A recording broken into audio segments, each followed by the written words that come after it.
Rádio Camélia está no ar 24 horas. Participem!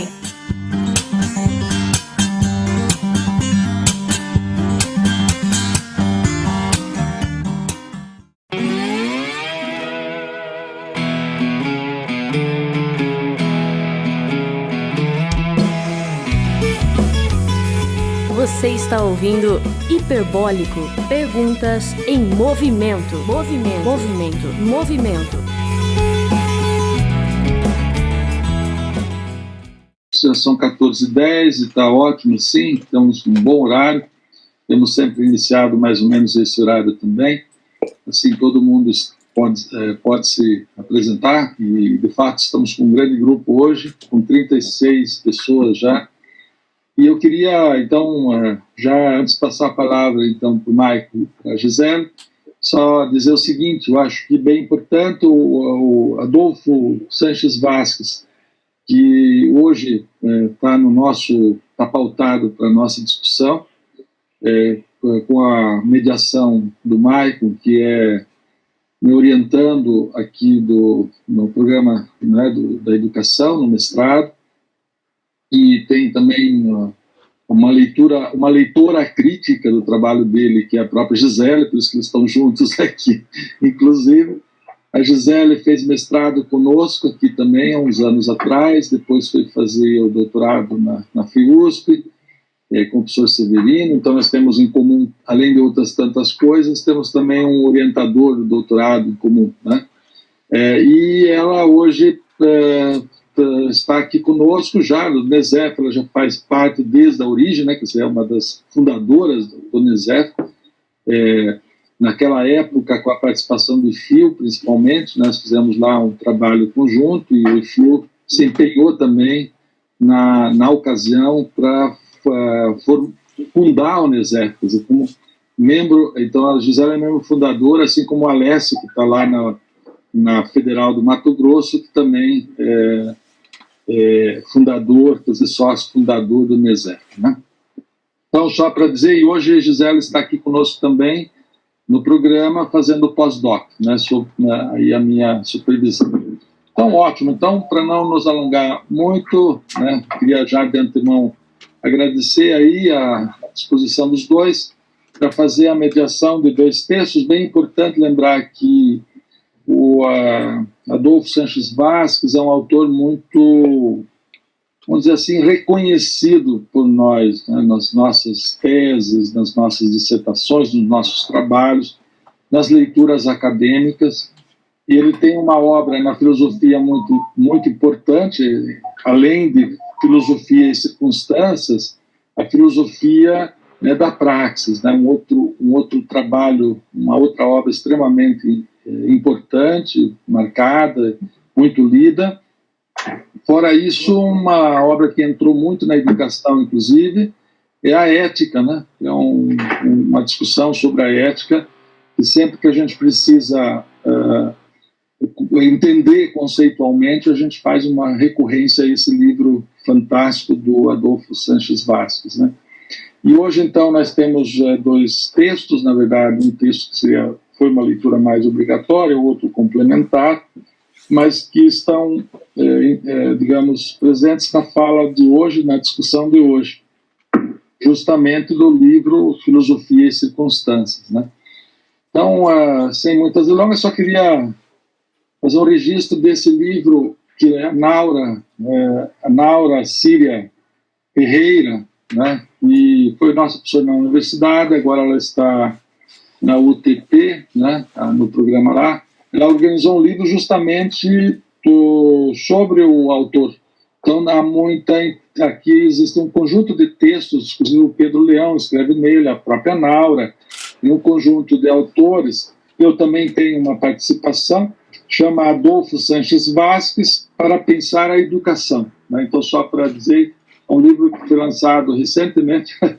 A Gisele também eu tenho lá.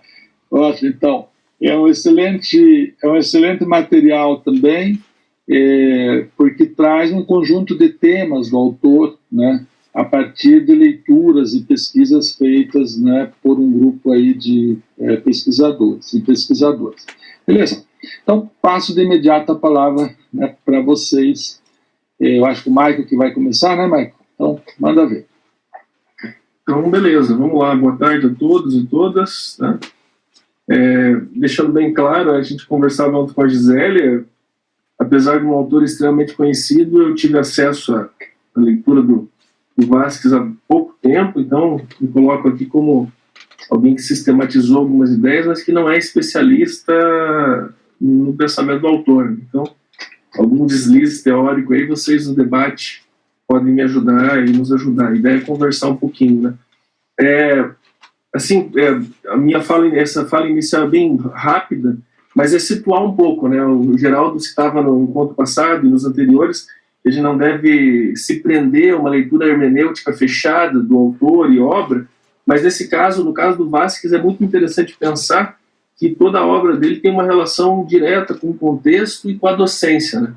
É como se as categorias de análise e transformação social fossem brotando a partir da própria prática dele enquanto um professor universitário, enquanto um exilado, né, enquanto um filósofo. Né? Mesmo a filosofia surge na carreira profissional dele como uma resposta às condições materiais do tempo presente, né, que ele viveu. E esse livro, na verdade, ele foi publicado ali entre os anos de 96 e 97, e ele é uma coletânea de artigos anteriores, né? E tem uma relação direta com aquilo que o professor Geraldo citava anteriormente, que é a tese de doutorado do Vasquez, né? Que é de 67, a Filosofia da Praxis. Então, ele defende o doutorado ali em 67, 5 anos depois, em 72, ele publica a primeira vez o Filosofia da Praxis, e aí você tem uma série de edições e reedições que, de certa maneira, foi um livro que impactou muito o pensamento marxista latino-americano, porque ele se propõe a repensar, não rever, né? Não é um revisionismo histórico, mas repensar algumas categorias de extrema importância para o marxismo, né? E aí a gente selecionou esses dois artigos, que um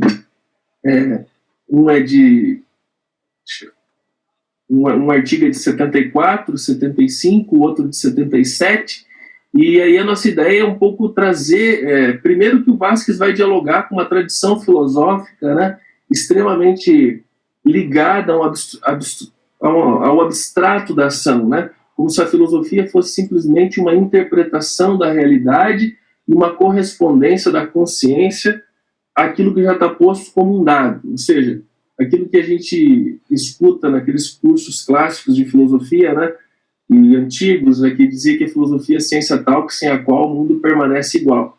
Então, ele é uma resposta material e contrária a uma noção filosófica extremamente abstrata, e nesse sentido é um livro muito atual, né, no contexto presente, na medida em que você tem um reforço cada vez maior de uma prática educacional e de uma prática filosófica descontextualizada e sem nenhum tipo de engajamento, né, como se implícito a próprio fato de fazermos filosofia não estivesse aí latente um comprometimento ou com a manutenção do mundo instituído ou com a sua transformação, né, sempre um posicionamento.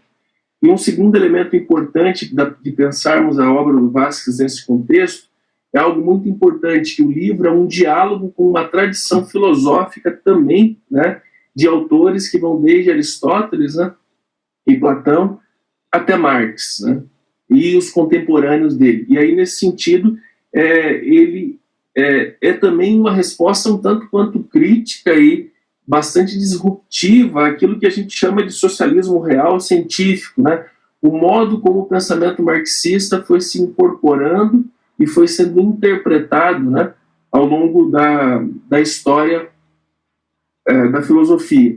E aí uma obra central para a gente, né, é justamente, a todo momento, isso tanto na dissertação, na tese, quanto na filosofia e circunstâncias, que são artigos, as teses contra Feuerbach, né, esse texto pequeno, extremamente complexo do Marx, que foi ali um texto de 45, né? Depois o Engels o publica na sequência, com algumas pequenas alterações, mas sem alterar a substância, e aí em que ele vai, né, de maneira extremamente atual, na 11ª tese, dizer que a filosofia, até o momento, ela se preocupava em interpretar o mundo e aí cabe transformá-lo, né? Óbvio que a tradição filosófica, posteriormente a esse texto, já o reinterpretou, ruminou de diversas maneiras, mas ele não deixa de ter sua atualidade no momento de defesa de uma filosofia abstrata. Então, a todo momento, o texto vai recorrer às 11 teses e vai, de certa forma, dialogar e trazer para o contexto material do Vasquez qual que é a atualidade de uma filosofia da praxis. E aí, eu encerro essa primeira parte e passo para a professora Gisele, que vai contextualizar um pouquinho a história das ideias e do pensamento latino-americano, dizendo o seguinte, né? De certa maneira, a obra do Vasquez, aí, em especial esses 2 artigos que a gente está trabalhando nesse momento, ela vai resgatar um pensamento marxista em sua origem, né? Um pensamento marxista fiel com a relação entre movimentos sociais e movimentos operários que desejavam uma transformação social e um movimento teórico das ideias, né? Assim como dizia Lenin, não existe prática revolucionária sem uma teoria da revolução. O Vasquez, a nosso ver, se filia a essa tradição mais originária, que aí pensa uma relação dialética, né, e material entre a teoria e a prática como uma forma nova de se fazer filosofia, para além das interpretações que muitas vezes simplesmente fazem um reforço do mundo como um dado instituído. E aí passo para a prof. Gisele e na sequência a gente continua. Obrigada, Maicon. Então, na sequência, assim, né, dando continuidade a essa introdução que o Maicon faz, eu acho que é interessante situar, né, um pouco o Vasquez e como que ele vem parar na América Latina, e acho que não dá para falar de praxis, né, sem considerar essa dimensão importante, né, histórico, social e política aí latino-americana, né, e para entender também a importância desse autor aí no contexto latino-americano, né.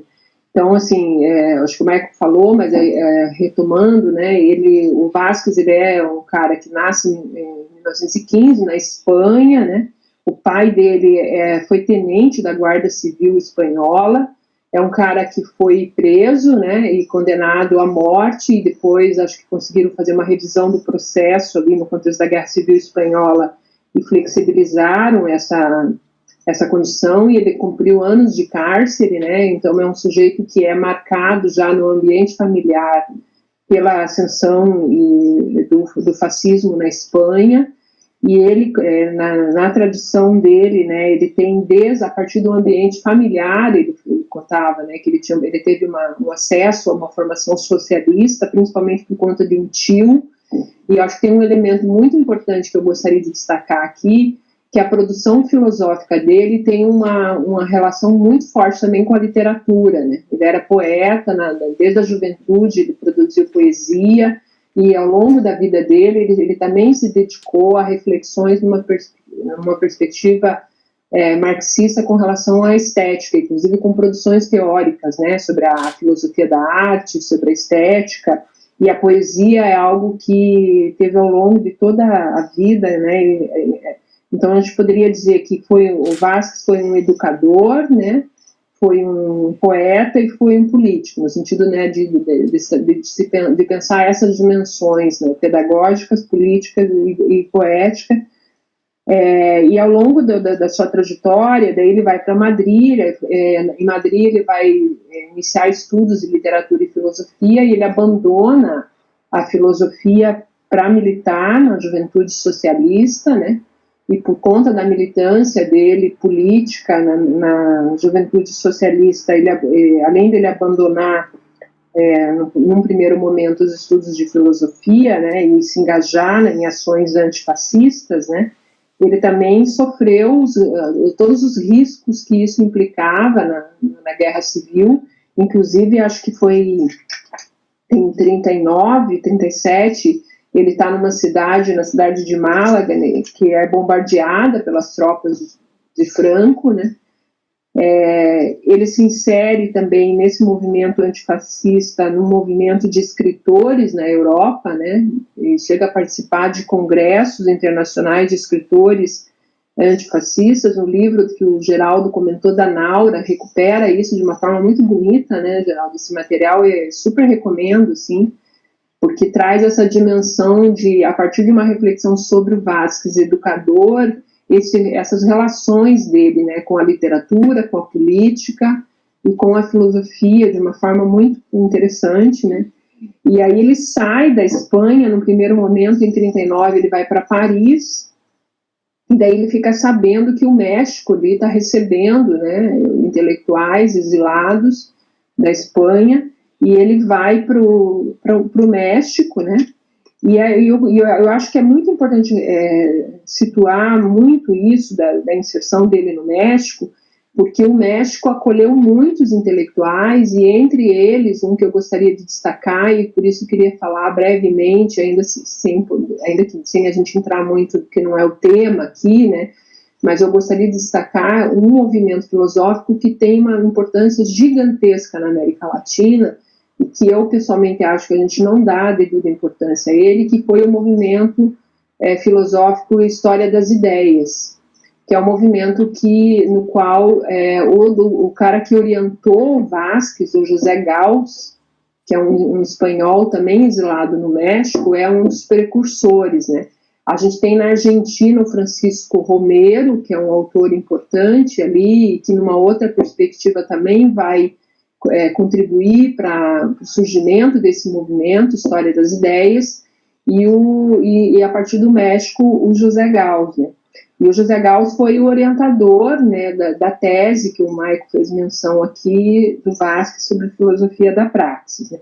E aí depois ele se insere, né, na UNAM, se torna professor da Universidade Autônoma do México, onde ele dedicou toda a vida dele, né, como intelectual marxista, formando aí gerações e gerações, né, de intelectuais, e ele vai se debruçar nessa perspectiva, né, desse diálogo entre arte, estética e filosofia política, sobre os problemas da sua época, né, e entre elas a questão das leituras stalinistas de Marx, as leituras que ele vai chamar de dogmáticas, né, de Marx. Daqui a pouco a gente entra um pouco mais nessa reflexão, porque que ele vai falar da categoria praxis como central para pensar o marxismo. E aí eu queria destacar nesse sentido, né, até porque é o título desse livro, onde está esses artigos que nós selecionamos, né, Filosofia e Circunstâncias, que o José Gálvez, né, que foi o orientador, professor, né, do qual ele foi discípulo, né, foi também um cara que dialogou com Ortega y Gasset, do qual também o Vázquez é um, digamos assim, discípulo, né. E o Ortega do Ortega esse conceito, né, de circunstância. E o movimento História das Ideias, ele tem um diálogo bem importante aí com o Ortega, no sentido de pensar a construção da consciência filosófica na América Latina a partir de uma problematização crítica, né, ali no contexto principalmente dos anos 40, dos anos 50, em contraposição à ideia de uma concepção universalista abstrata da filosofia, né? Então, eu acho que o Ortega é um cara que vai ajudar a pensar ali, para esses intelectuais, né, do movimento História das Ideias, que a matriz filosófica europeia, quando ela se coloca numa perspectiva universalista abstrata e se insere nessa perspectiva na América Latina, ela acaba só contribuindo para uma lógica de reprodução imitativa da filosofia, né?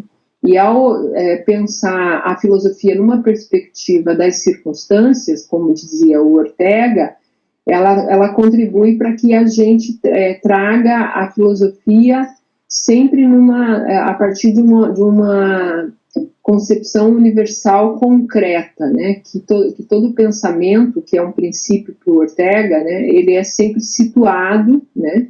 Então que a filosofia seria portadora, né, de ideias, e que essas ideias, elas nunca são no abstrato, elas são sempre históricas, situadas, contextuais, elas não são eternas, né, elas estão sempre subordinadas à consciência.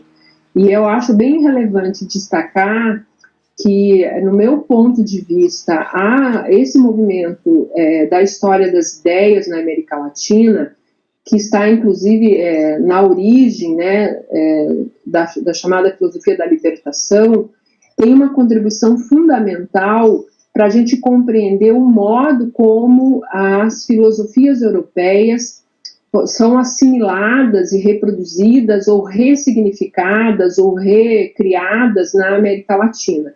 Então, a gente tem uma geração de intelectuais aí que se forma, se envolve com esse movimento ali nos anos 40, anos 50, e eu entendo que o Zéia é, sem dúvida, o Vázquez é, sem dúvida, um autor que estava em diálogo com esses intelectuais, entre eles o Leopoldo Zéia, por exemplo, que também é mexicano, e que, num primeiro momento, produziu uma tese orientada, inclusive, também pelo Ortega, sobre a questão da inserção do positivismo no México.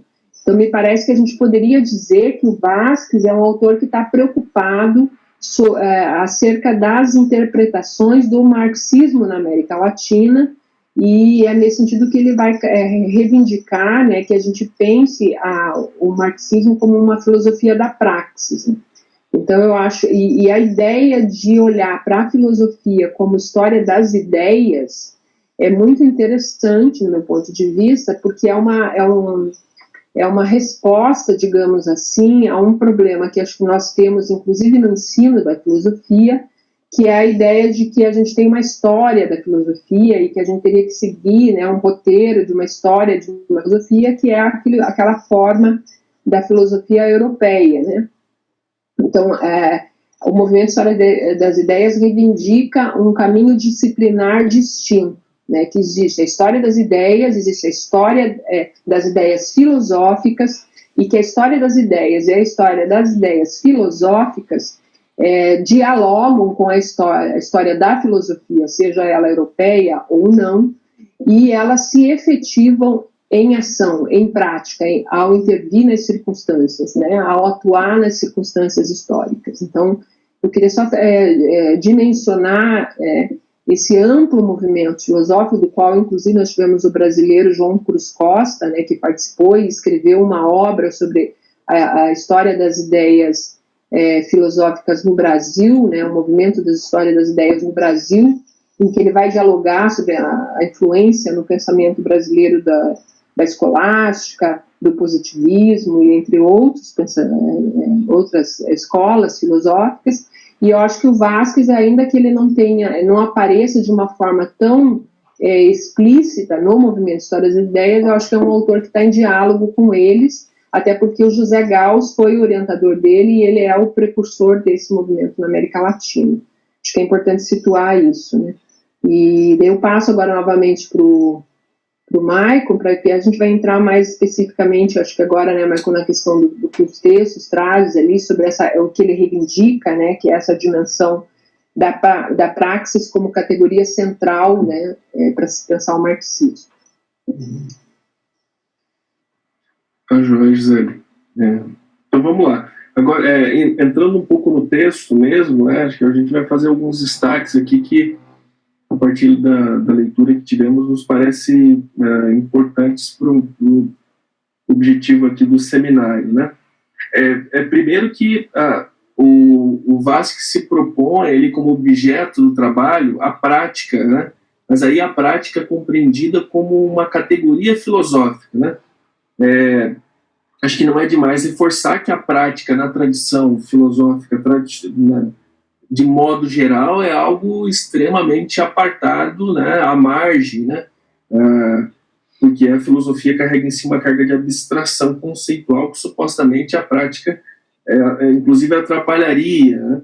Né? Um exemplo clássico é o próprio Banquete de Platão, né, onde você utiliza a dimensão da prática, a dimensão sensorial, apenas até o momento em que ela contribui a que o intelecto chegue a uma ideia mais verdadeira, né, a uma ideia mais pura. mais correspondente ao mundo ideal. Então, aqui tem uma questão muito interessante, que é pensar o universo da prática como um conceito, como uma categoria filosófica. E aí o Vasquez trata de uma noção, né, de senso comum, que o ser humano é essencialmente prático. E aqui o senso comum não deve ser visto como algo menos importante ou algo superficial, mas é pensar que, para o ser humano, de modo geral, o que contribui para a sua compreensão enquanto agente no mundo é o mundo da prática. E o Vasquez vai falar um pouquinho, né, que é por meio da prática que os seres humanos transformam o mundo social. É por meio da prática, e aí, num primeiro momento, uma prática que ele usa um termo de, entre aspas, aqui, egoísta, que o homem se coloca socialmente como lobo do próprio homem, né, tentando resolver no mundo da esfera social e da esfera de vida a sua sobrevivência. E aí ele resgata, né, no pensamento de 3 autores, né, na verdade ele cita 4 ali, cita Mao Tse Tung, né, essa noção de uma prática para além do mundo da sobrevivência e para além do mundo de um homem pensado como um indivíduo que deve se sobrepor aos demais, né. É uma prática pensada como vida social, de uma noção, né, que ele chama de dupla transformação, né. De um lado, a prática que transforma o mundo natural, transforma esse mundo natural em objetos, e por outro lado, esse mundo natural construído pela humanidade, ele também transforma o próprio homem, né? Então o homem constrói a história reconstrói o homem. É um movimento dialético constante. E é nessa noção de prática que para ele se deve analisar uma categoria filosófica, né? Aqui. E aí a gente tem,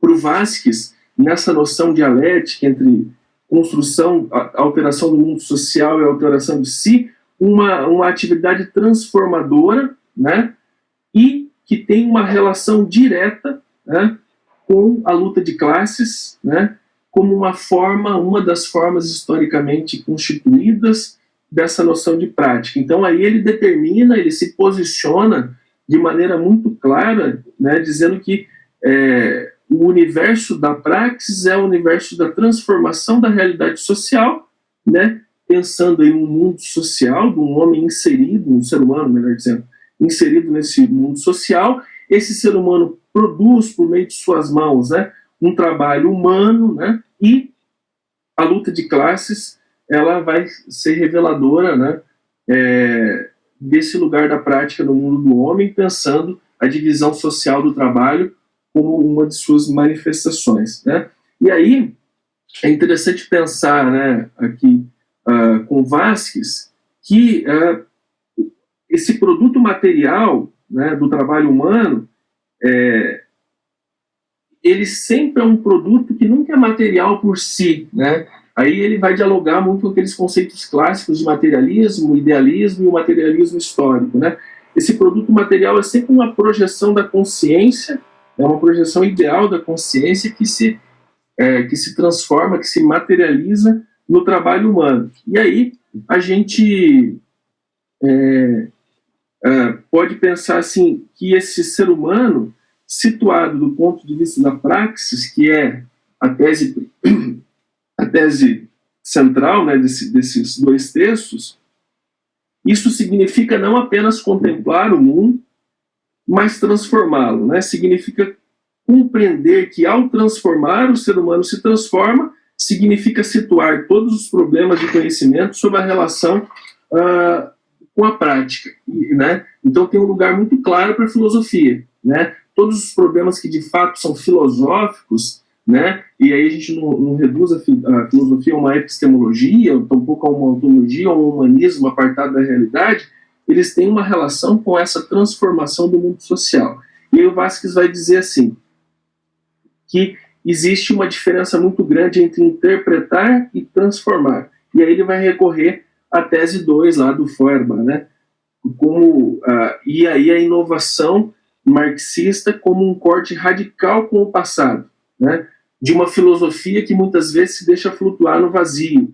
E aí eu conversava um pouquinho com a Gisele ontem, né? Pensando no contexto presente. Se nós analisarmos, por exemplo, né, isso aqui o Unesef se propõe a analisar o conteúdo ministrado nas aulas de filosofia ali, via aplicativo Aula Paraná, a gente vai se dar conta que isso é muito mais atual do que a gente pode pensar, né? É uma filosofia como um conceito abstrato na realidade, né? É uma filosofia que ainda flutua num vazio sem uma correlação direta com o mundo concreto, né?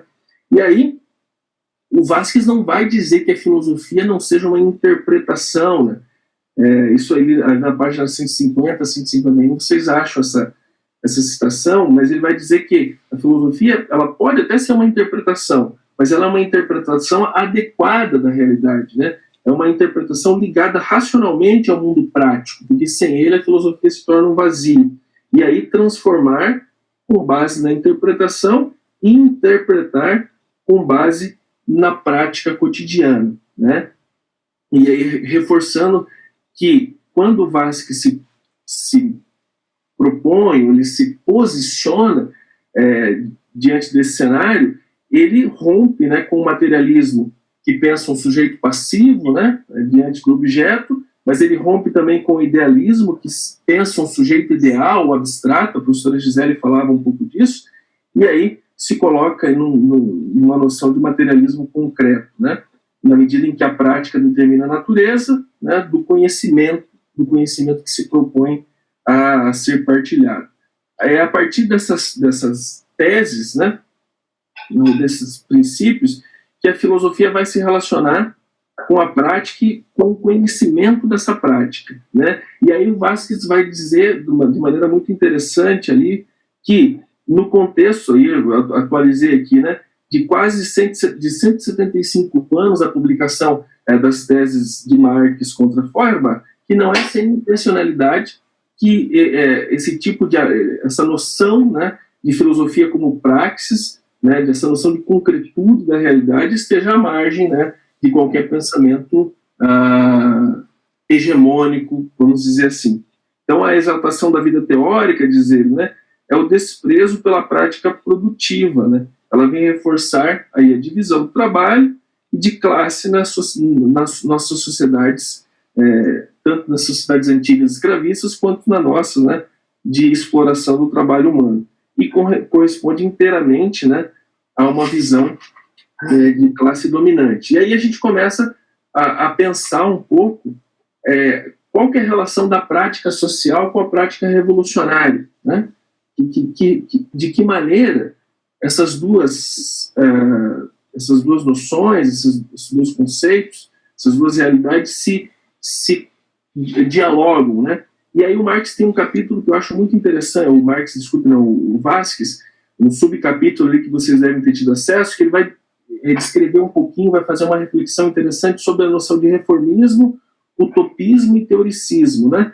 Então, novamente resgatando Marx e Engels, ele vai falar assim, ó, que o oportunismo, né, e o revisionismo da social-democracia, depois desses dois autores já citados, né, ele consistiu precisamente em desunir o que eles haviam unido, ou seja, em conceber o socialismo como uma ciência empírica, um ideal ético sem relação com o movimento operário. E nisso, né, é um pensamento extremamente atual, na medida em que a gente percebe no modo como as esquerdas se posicionam hoje no mundo, muitas vezes uma noção meramente reformista da realidade, né? Sem nenhum tipo de ruptura, né, radical, ou de uma noção de que, não, talvez outro mundo seja de fato possível, a gente não precisa reformar esse tal como está, né? Pensando aí uma noção de capital como um ponto de partida do qual você não consegue nem sair e nem agir contra, né? E a noção de utopismo e de teorismo, que eu acho muito interessante, na medida em que o acento da prática, muitas vezes ele desdenha de toda a intervenção da teoria como um saber acerca da realidade que se deseja transformar. E aí, quando esse saber em torno da prática realiza esse tipo de postura, ele se transforma em meros sonhos, utopias e bons desejos, sem uma correlação direta com a realidade concreta que se quer transformar. Ou, né, uma noção extremamente teórica do pensamento, né, que aí ele resgata a tese de Lenin lá, de que sem teoria não há movimento revolucionário, mas aí ele reforça que os pensadores muitas vezes se esquecem que sem a prática não há tampouco uma teoria revolucionária, né? Então, se você torna uma teoria, né, com uma teoria pensada aí de modo abstrato como aquilo que se quer defender por si só e esquece do movimento da concretude da realidade, você torna ela simplesmente uma teoria vazia de sentido. Então aí há uma correspondência entre essas duas dimensões que para nós são muito importantes, ali sendo fiéis ao pensamento do autor, que é a teoria e revolucionária, mas também ela aplicada a uma prática revolucionária. E aí o segundo capítulo é muito interessante, né? Se vocês perceberam, de certa maneira, o primeiro capítulo ali que a gente disponibilizou, ele é uma leitura geral do objeto principal, que é a filosofia da praxis. E o segundo capítulo, ele vai estabelecer um pouco uma noção de programa, ele é uma completude, ele não apresenta nada de muito novo para a gente, mas ele faz uma grande síntese do pensamento do Vasquez ali. Por quê? Porque ele vai pensar a filosofia da praxis, aí ela tem uma correlação entre a ontologia, a epistemologia e a antropologia, né? Então ele vai dizer lá que um marxismo que se propõe ontologizante, ele vai pensar simplesmente uma relação entre espírito e matéria, né? Não correspondendo com a realidade, mas também uma noção do pensamento marxista essencialmente epistemológica, ele vai pensar simplesmente uma nova prática teórica, né? Sem correspondência nenhuma com a realidade, ou aquilo que ele coloca como antropológico humanista. Se o pensamento marxista se coloca apenas como uma antropologia humanista, ele vai, no fundo, pensar uma emancipação abstrata de um sujeito completamente abstrato, sem correlação nenhuma com a concretude. Ou seja, a filosofia da praxis, nesse momento, ela se apresenta como uma grande síntese desses três momentos. E aí ele vai resgatar a primeira tese novamente, né? Eu gostaria de reforçar aqui, de destacar alguns elementos que, a nosso ver, são muito importantes, acho que não totalmente apegada ao texto, mas trazendo ele aqui para a nossa discussão, que se vocês tomarem lá no final do capítulo 2, aqui tem uma questão que eu acho muito importante, da filosofia da praxis, né? Uma grande síntese. Aí a primeira delas se apresenta como uma função crítica. E aí o Vasquez foi muito questionado ao longo de sua trajetória intelectual, porque por muitos ele foi considerado um revisionista, né? Ou um pseudo-marxista, né? Na medida em que ele pensa que a noção de pensamento marxista ele deve ser fundamentalmente crítica, né? Por que crítica? Porque é uma teoria que nega essa realidade como um dado, né? Então tem que ser uma crítica revolucionária, vai dizer o texto, né? Ele vai citar o Capital ali, que a gente não pode conciliar o pensamento com o estado de coisas existente. Uma segunda função, que é uma função política, né? Política em que medida? Porque ela é uma crítica da ideologia dominante, né? É uma filosofia que não se pode encerrar em um simples debate ideológico, né? Uma terceira função que ele chama de gnosiológica, né? E aí, para ele, tem essa ideia de uma função da elaboração e desenvolvimento dos conceitos e categorias que permitem análises concretas de situações concretas. E aí, conversando um pouco com a Gisele, ontem à tarde, né, para preparar aqui esse momento, aqui a gente tem um elemento muito importante, né? E a gente falava um pouco sobre o contexto, em que medida a gente, enquanto pensamento de esquerda, a gente perdeu essa capacidade, né, de análise concretas de situações concretas, em que medida a filosofia muitas vezes é simplesmente aquilo contra o que o Vasquez se propõe aqui nesse texto, de categorias e conceitos prévios que nós lançamos mão para uma leitura da realidade de modo extremamente monolítico, né? como se o conceito fosse chave de leitura para uma realidade imóvel, né? Como se não existisse essa relação entre esses dois elementos, uma relação constante. Um outro elemento que, nesse programa, né, da filosofia da praxis, é justamente pensar que a filosofia da praxis não é uma filosofia sobre a praxis, porque aí nós estaríamos tratando, novamente, de uma teoria da teoria, né?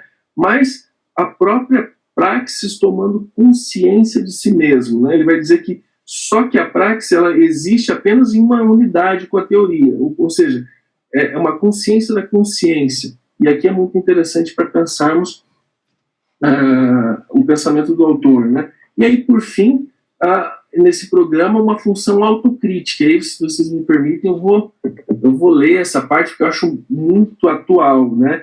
E aí diz o Vasquez, abre aspas, a consciência da praxis tem que desembocar em uma crítica incessante de si mesmo, né? Sua capacidade de captação da praxis e de sua inserção nela, né?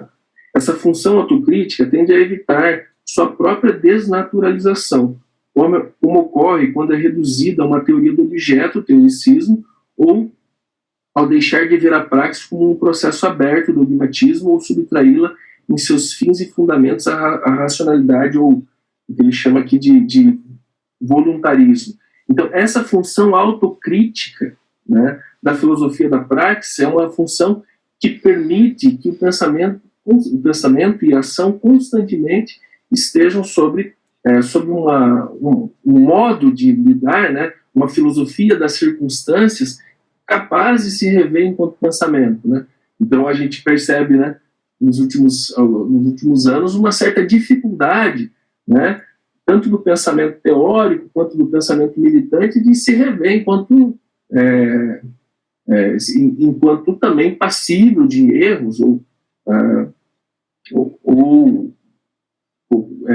como eu me explicar aqui, passível de erros, mas também, né, como historicamente falível, né?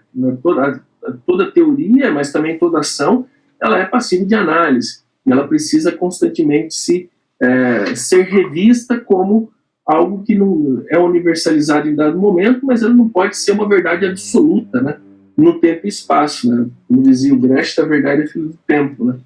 Então, quer dizer, a cada tempo você vai reconhecendo novos estratos, novos substratos de verdade que aparecem na prática real do homem. E aí, né, é muito interessante pensar que para o Vasquez, essa noção de praxis ela não pode se limitar a si mesma como um objeto único da teoria, né? Ao mesmo tempo, ela determina igualmente a teoria até o ponto de torná-la sua, de incorporá-la em sua própria prática, né? E aí eu passo para o finalmente da nossa aqui exposição, né? Acho que já passei dos meus 30 minutos, contando com antes, né?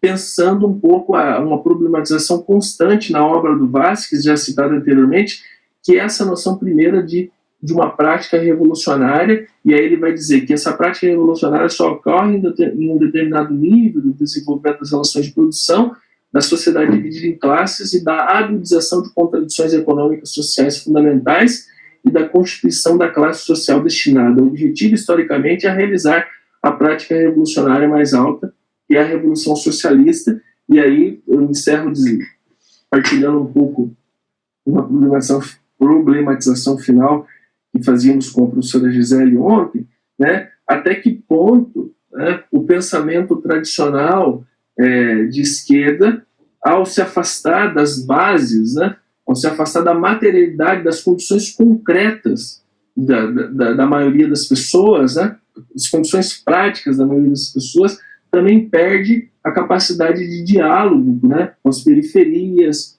ou com outros substratos sociais que, em determinado momento da história do país, estavam muito mais ligados a um pensamento mais aberto, né, se pensar dentro de uma prática relativamente tradicional, mas enquanto posicionamento, né, se colocando aí numa visão mais de uma perspectiva aberta de transformação social, né, a ponto de hoje, em determinados substratos sociais, né, seja a esquerda, o comunismo vermelho, né, tudo aquilo que soa uma transformação, alteração de projeto é usado como sinônimo de xingamento, de menosprezo, né? Obviamente dentro de uma falácia lógica, né? Mas que para a gente é material de análise, né? Então, passo para a Prof. Gisele agora, passo para os demais, para a gente poder dialogar um pouco, porque a gente conversava ontem com a Gisele, e eu passo a palavra, e o nosso objetivo é justamente estimular a participação de todos, né? Temos 41 pessoas aqui, e estimular que isso possa ser algo dialogado. Acho que a Gisele falava e eu concluo definitivamente.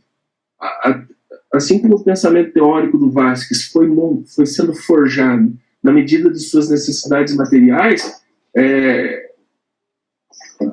e aí a educação ela é um lugar primordial da construção teórico-prático do pensamento do autor, assim também é uma obra extremamente dialogal, né? Vocês devem ter percebido, o sujeito que está lendo, a todo momento está presente no texto, ele dialoga, e aí nesse sentido ele é muito didático, porque ele supõe que no processo de compreensão de sua teoria, há uma necessidade constante de retorno aos conceitos que são os conceitos primeiros, os conceitos mais importantes. E eu acho que a gente, seguindo todo esse tempo aqui só a gente falando, seríamos contra o que o próprio Vasquez propõe, que é a abertura, o diálogo, a escuta dos diversos interlocutores. Passo a palavra para o prof. Eu vou procurar ser breve para a gente abrir aí para vocês fazerem considerações, até porque o Michael já fez algumas provocações e vou fazer mais algumas, tá? Já que a gente está falando de praxis, né? E a gente está aqui principalmente com um coletivo altamente qualificado e comprometido com isso, né? Uma das dimensões que eu acho que é bem importante, né, nesse diálogo, em especial nesses textos que a gente selecionou, é o diálogo que o Vasquez faz, né, com as teses contra Feuerbach, do Marx, né. Eu acho que suscita para mim muitas questões e eu queria pontuar aqui pelo menos duas delas. Uma relacionada ao que eu falava antes, né, de que ainda que a gente do que eu estudei no movimento, né, História das Ideias na América Latina, ali que tem essa dupla relação entre uma vertente mexicana a partir do José Gauss e do Francisco Romero na Argentina, aí, que tem também, que são movimentos paralelos e demoraram, inclusive, para se conversar aí na história, né? Mas eu acho que quando eu queria chamar a atenção, por exemplo, que na minha leitura, e me corrijam quem tem mais propriedade aí nos estudos sobre o Vasquez, se eu estiver equivocada, o que o Vasquez produz ali, né, é uma história das ideias, né, numa perspectiva de uma filosofia da praxis, né. E ele olha, por exemplo, lá na página 154, ele faz uma pergunta, inclusive, né, acerca do papel da filosofia, e ele faz em 2, 3 parágrafos uma síntese da filosofia no Ocidente, né, em que ele recupera, né, uma problemática.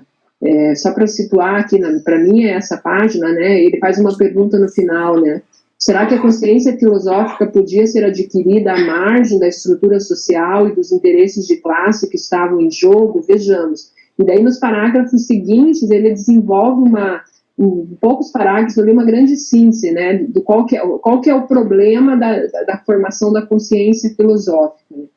E ele vai sintetizar isso, né, no problema de que nós temos uma tradição ocidental que é contemplativa, né, que coloca a formação dos intelectuais como contemplação, e nesse sentido lá, desde Aristóteles, Platão e de uma tradição grega, o lugar do trabalho, da categoria trabalho, o trabalho é visto como algo inferior, né, ao mundo do trabalho manual, o trabalho. E essa separação que se consolidou no Ocidente, né, entre trabalho intelectual e trabalho manual, né, isso se insere e coloca sobre a ideia de que fazer filosofia é uma tarefa contemplativa.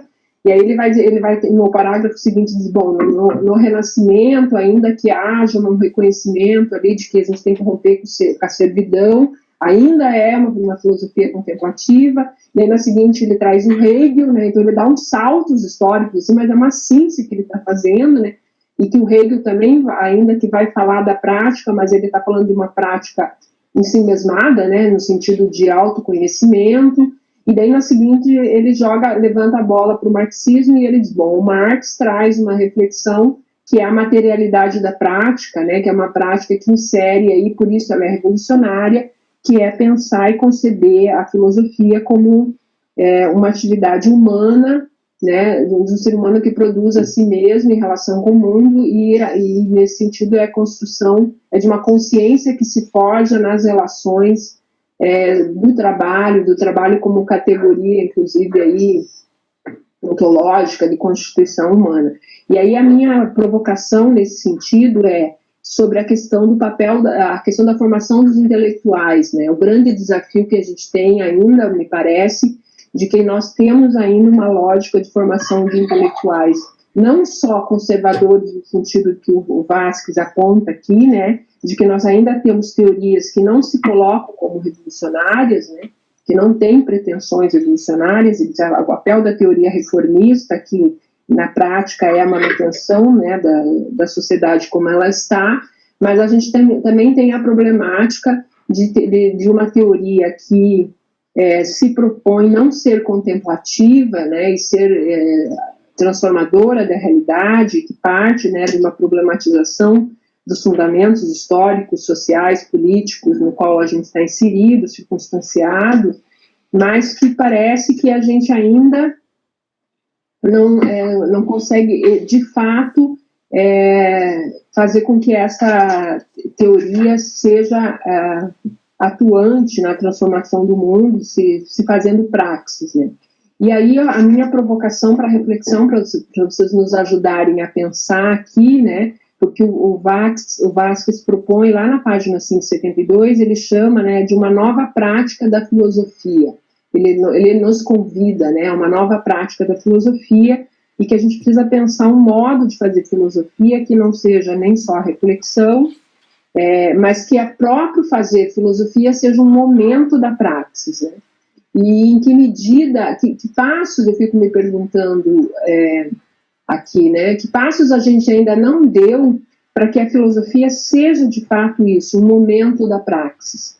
E aí o que me inquieta, por exemplo, é uma pergunta que eu faria ao próprio Vasquez, né, se eu tivesse essa oportunidade, então vou fazer para vocês aqui, assim, qual é o lugar dos sujeitos nessa dialética da produção do conhecimento filosófico? Porque do ponto de vista ocidental, nós ainda pensamos a produção do conhecimento centrada nessa figura do intelectual, como alguém que sistematiza, teoriciza, em grande medida, de forma individualizada, que é um modelo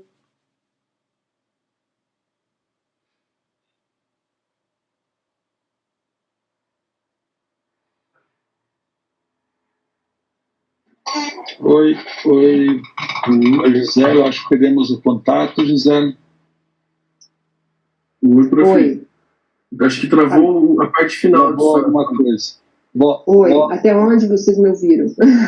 Não, até onde você falou do lugar aí dos sujeitos, né, do conhecimento e a tradição ocidental. Tá, vocês estão me ouvindo agora bem? Agora sim. É o próprio sistema contra mim aí, tá vendo? Tá, vou tentar voltar ao raciocínio aqui. Mas a minha questão era um pouco isso, assim, que medida é essa provocação que o Vasquez nos faz, e que eu acho muito atual, né, de que nós temos que pensar um modo de fazer filosofia em que a praxis seja um momento do filosofar, né? Em que medida, qual é o lugar dos sujeitos nessa produção do conhecimento? Porque me parece que, em que medida a gente já consegue dar um salto, né, nessa perspectiva, porque há sujeitos que me parece que não se reconhecem nesse modelo de formação do que a gente chama do intelectual, né? E eu estou falando aqui daqueles que sistematizam o conhecimento e não do intelectual no sentido gramsciano, né, do orgânico, que não é necessariamente aquele que sistematiza um conhecimento, né? E nesse sentido parece que a filosofia ainda está lá no século XIX, né? A gente parece que não conseguiu dar alguns saltos, porque eu estou falando aqui de um lugar de pessoas que não se colocam como da filosofia, mas que estão numa busca de produção de conhecimento de outras formas. Eu queria citar 2 exemplos, né? Um deles é o movimento de mulheres indígenas na América Latina, que a gente tem principalmente a partir da Bolívia, as mulheres Aymara, que têm construído e produzido coletivamente uma concepção teórica do que elas estão chamando de um feminismo comunitário, e que tem um projeto político de sociedade que envolve a discussão de classe, gênero e raça, em que elas dizem, por exemplo, que não é possível pensar uma teoria revolucionária sem a gente repensar a relação da colonização do corpo, da terra e do tempo, né, que foram as coisas que foram violentamente colonizadas, né, o corpo, principalmente das mulheres, a terra, né, o território, e as temporalidades, né, as nossas, então a gente precisa, aqui, usando uma coisa que o Taviani fala, né, a gente precisa ampliar nossa memória, acho que aproveitar a provocação do Vasquez, que quando ele recupera até Aristóteles, talvez a nossa tarefa, enquanto latino-americanos, seria ampliar nossa memória sobre expressões do modo de relações do que a gente chama de trabalho, né, nesses povos que estão aqui muito antes de 1500, né, e que talvez tenha algo a nos dizer, que não é uma lógica contemplativa de relação com a natureza, ideativa, né, que são lógicas comunitárias. Eu acho que o Mariátegui ensaiou algumas coisas nesse sentido e não deu continuidade, e me parece que se a gente continuar pensando a filosofia apenas a partir dessa perspectiva ainda de um intelectual que eu chamo ensimesmado, né, a gente precisa dar saltos mais longos aqui, né, não sei se eu consegui, que é aquilo que a Silvia Cuscuscanqui, né, que é uma boliviana também, desse contexto aí dos debates decoloniais, e é uma crítica, inclusive, dos decoloniais, né, a Silvia, ela tem falado muito do colonialismo interno que afeta os intelectuais, né, e a Silvia é uma dessas mulheres que está produzindo, né, ela produz principalmente a partir da sociologia, uma sociologia comunitária, né, em que ela busca formas de expressão do conhecimento a partir do comunitário. Então, a minha provocação para o debate era nesse sentido, o quanto o Vasquez talvez nos dê elementos para a gente talvez problematizar essa dialética da produção do conhecimento e as estratégias de transformação da realidade com sujeitos coletivos.